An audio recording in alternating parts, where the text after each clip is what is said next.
Welcome back, dear friends, to your daily dose of ancient wisdom. Today, we continue our reading of Srimad Bhagavatam Mahapurana, Book 3, Discourse 9, Brahma extols the Lord. Brahma said, "It is after a very long time that I have come to know you today. It is really shameful that living beings should fail to realize the true nature of the Lord yourself. In fact, there is nothing other than you, and even that which appears to exist is not real, for when the equilibrium of the gunas of Maya is disturbed, it is you alone who appears as many. The light of wisdom, which is synonymous with joy, being ever manifest in you, the darkness of ignorance can never approach you. This form, which is the seed of hundreds of forthcoming avatars, and from the lotus sprung from whose navel I have emanated, has been assumed by you for the first time, just in order to show your grace to the worshippers. I do not regard your essence, which is purely blissful and undifferentiated, and of the nature of unobstructed effulgence, as something other than this form of yours, O Supreme Spirit. That is why I have taken refuge in this very form, which, though creating the universe, is yet beyond the universe, and is a source of all the 5 elements and 10 indriyas. It is for the good of your worshippers in me, O source of blessings to the world, that you have revealed this form of yours to me. I make obeisance again and again to you, who are disregarded only by people that are addicted to the pleasures of senses and thus deserve a place in hell. O Lord, you never leave the lotus heart of your devotees who take in through the openings of their ears the fragrance or delightful glory of your lotus feet, wafted by the breeze of Vedas, your feet being held fast by the cords of supreme devotion. A man is subject to fear, grief, covetousness, ignominy, and inordinate greed proceeding from wealth. House and kinsman, nay, he is obsessed with the false sense of mindness in respect of the same, which is the root of all sorrow, only so long as he does not take refuge in your feet, which secure immunity from all fear. Programs connected with you, such as hearing and chanting of your praises, destroy all evil. They have therefore been robbed of their wits by an unpropitious fate, who, having been withdrawn their senses from such a program, remain constantly engaged in sinful pursuits, their minds possessed with covetousness for most trivial pleasures of senses, and feeling miserable on that account. It pains my soul, O immortal Lord of infinite power, to see these creatures being repeatedly tormented by hunger and thirst, by the 3 humors, flatulence, bile, and phlegm, by cold, heat, storm, and rain, as well as by one another, and by the unbearable fire of passion, as also by anger. So long as a man, O Lord, continues to regard himself as apart from, meaning other than, the Lord, on account of your Maya, which stands between you and him, in the shape of senses and their objects, the cycle of birth and death will not cease for him. Though this cycle has no reality, it is a perennial source of sorrows, for through this a man reaps the fruit of his action. Note, although no living beings were present before Brahma at that time, since the work of creation has not been started till then, he could see the subtle bodies in the person of the Lord, and evidently was able to read their future life as if he actually saw it. Those who have an aversion for programs connected with you have to pass through a series of births and deaths in this world, no matter if they are born in a family of seers, for the minds and the senses of such men are occupied with mundane pursuits and distracted with the worldly thoughts by day, and they remain buried in the slumber at night, although their sleep is disturbed moment after moment, their mind being tossed about by ambitions of various kinds, and their endeavors for realization of their object are frustrated by providence. The path leading to you can be discovered only by hearing your praises, and you surely dwell in the lotus like heart of your devotees, purified through the practice of devotion. In order to oblige your devotees, you assume that very form in which they think of you, O Lord, who are profusely praised. One without a second, you are the disinterested friend, nay, the very inner self of all beings seated in their very heart. That is why you are not pleased so much when worshipped by gods with some deep rooted desire in their hearts, though through their abundant materials, as though compassion towards all beings, a virtue which cannot be acquired by the wicked. Therefore, the highest reward of a man's act is to win your pleasure, O Lord, through various religious pursuits such as sacrificial performances, charitable gifts, austere penance, and observing sacred vows. For a religious act that has been dedicated to you never dies to bring the inexhaustible merit. The illusion of diversity stands eternally swallowed by the very effulgence of your being, the abode of wisdom. My obeisance to you, the Supreme Person, you take delight in the sportful activities of Maya, who is responsible for the creation, preservation, and dissolution of the universe. I have therefore made obeisance to you, the ruler of the universe. They who utter your names signifying your decent virtues and exploits, even in an unconscious state at the moment of death, are immediately rid of their sins of many lives and attain oneness with the Brahma who shines beyond the veil of Maya. I therefore take refuge in you who are unborn. Obeisance to the Lord manifesting himself at the time of creation as the tree of this universe which evolves from Prakriti, that has its root again in Lord himself, splitting it up into three gunas of Rajas, Sattva, and Tamas, and appearing first of all as its three trunks, namely myself, Brahma, Lord Vishnu himself, and Lord Shiva, who dwells on Mount Kailasa, who are severally responsible for the creation, preservation, and dissolution of the universe, and thereafter grows into numerous boughs and branches, namely the various lords of created beings, Manus, and so on. Your worship has been declared by yourself as man's duty, yielding happy results. But neglecting this duty, man remains mostly engaged in prohibited acts. Even I, who preside over the Satyaloka, the highest heaven that endures to Paradhas, which is the allotted span of Brahma's life, and is adorned by all the other spheres, am afraid of time. It was with the object of attaining you, and thus securing immunity from the ravages of time, that I practice austere penance for many years. My obeisance to you, who presides over all sacrifices, being ever satisfied by your own blissful nature, you have no craving for sense delight.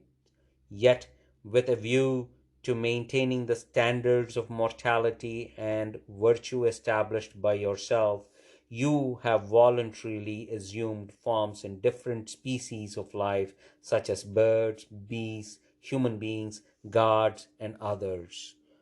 My salutations to you, the divine Purushottama or the Supreme Person. Though unattained by avidya or nascence, which appears in five forms, namely avidya or fundamental ignorance, asmita or egotism, raga or attraction, dvesha or aversion, and abhinavesa or fear of death.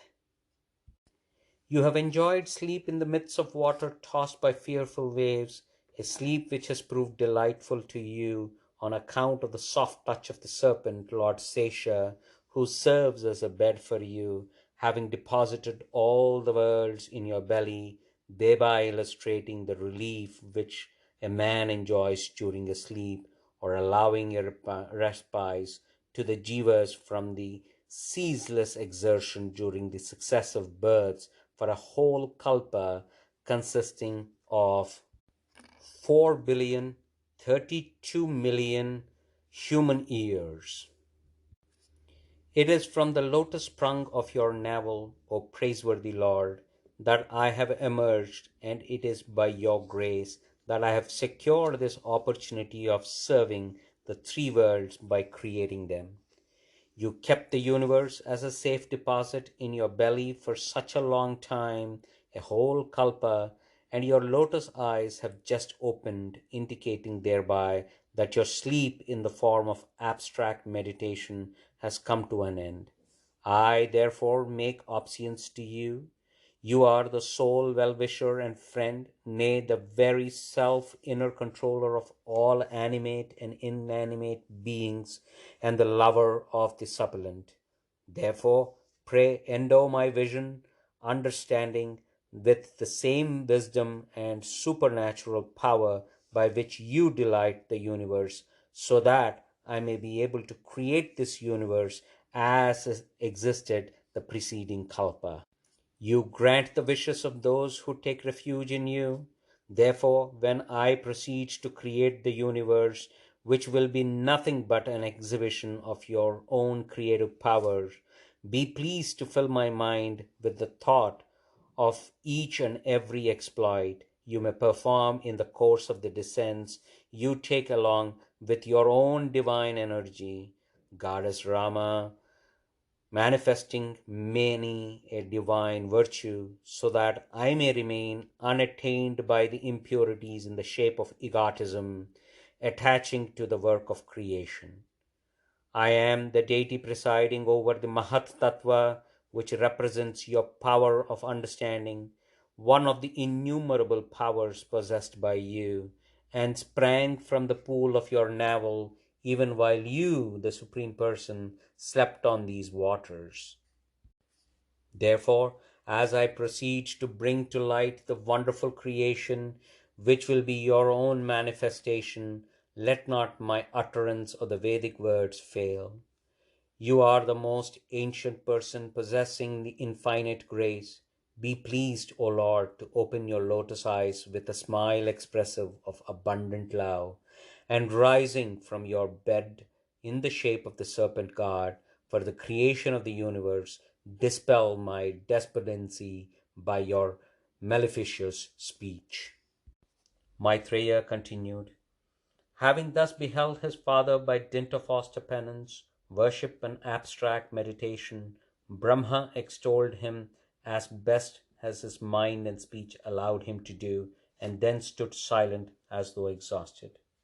When Lord Vishnu, the slayer of demon Madhu, came to know the intention of Brahma, who was depressed in spirit at the sight of the water surging all round during the period of universal dissolution, and was at the loss to know the relative position of various worlds to be created by him, he addressed him in deep accents as though removing his faint-heartedness.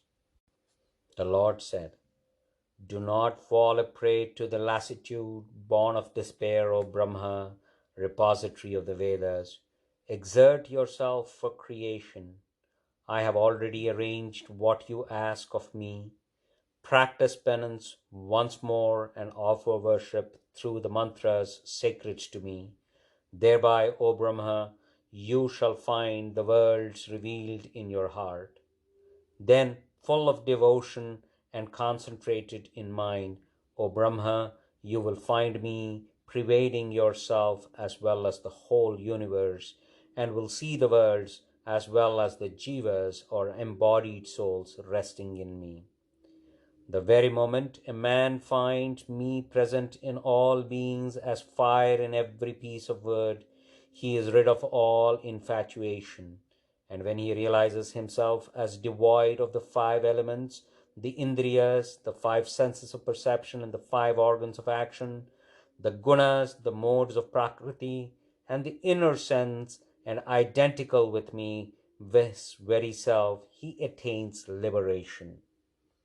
Even though you desire to evolve innumerable creatures according to the stock of their past karma, your mind does not feel perplexed in regards to this matter. That is because you have my grace in abundance. The wicked Rajoguna, the principle of activity, will not bind you. The first year, since your mind will remain attached to me even while you are occupied with the work of evolving the creation. Today you have come to know me, even though living beings find it difficult to know me, for you regard me as free from the five elements, the indriyas, the gunas, and the inner senses. Doubting my existence when you proceeded to look out for the base of the lotus under the water along its stalk, I revealed to you my being in your very heart. That you have offered me praises interspersed with the glory of my stories, or that you have developed faith in austere penance, dear Brahma, all this is due to my grace.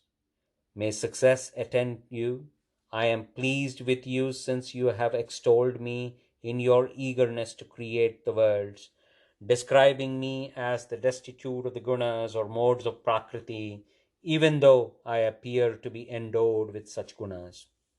I, the bestower of all desire, objects, and blessings, shall be quickly and immensely pleased with the man who offers worship to me every day, extolling me through his hymn of praise.